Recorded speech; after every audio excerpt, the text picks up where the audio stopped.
Un an après le séisme meurtrier qui a frappé Haïti, je voudrais vous inviter à observer une minute de silence en souvenir d'eux, en souvenir d'elles.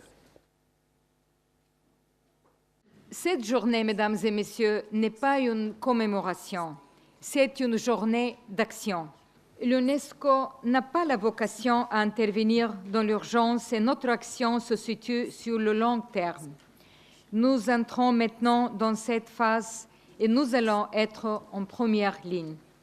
Nous allons aussi être observés et nous devons être prêts.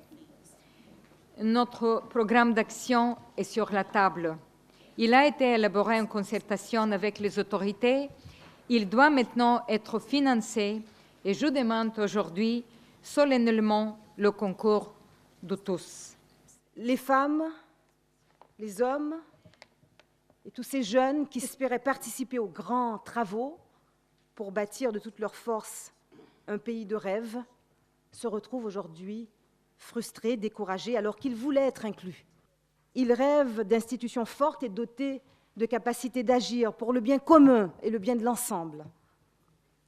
Ils rêvent d'un projet de société juste, équitable et inclusif, au cœur duquel le citoyen est aussi le sujet actif et responsable.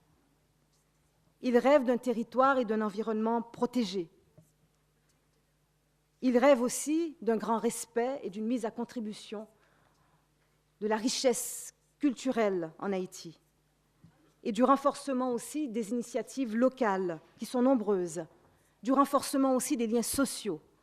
Et je vous dirais que cela va au cœur de ce que l'UNESCO veut soutenir et accompagner, avec une stratégie arrimée bien sûr aux objectifs de refondation territoriale, de refondation sociale, de refondation institutionnelle et économique du gouvernement haïtien. Il nous faut arriver à développer des pôles de développement indépendants et secondaires de Port-au-Prince de manière à diminuer la pression sur ce centre urbain. Mais il ne faut pas non plus qu'en le faisant, on ne fasse que répéter le même modèle qui a enclavé Port-au-Prince. Les solutions durables ne peuvent venir que de réflexions sérieuses. La question la plus difficile, c'est de faire accepter le principe que le programme de reconstruction de la nation haïtienne va représenter une activité permanente pendant les 20 prochaines années. Et c'est dans ce sens qu'il va falloir qu'on travaille pour qu'à chaque étape du programme de reconstruction, il y ait une base solide pour continuer à construire le futur.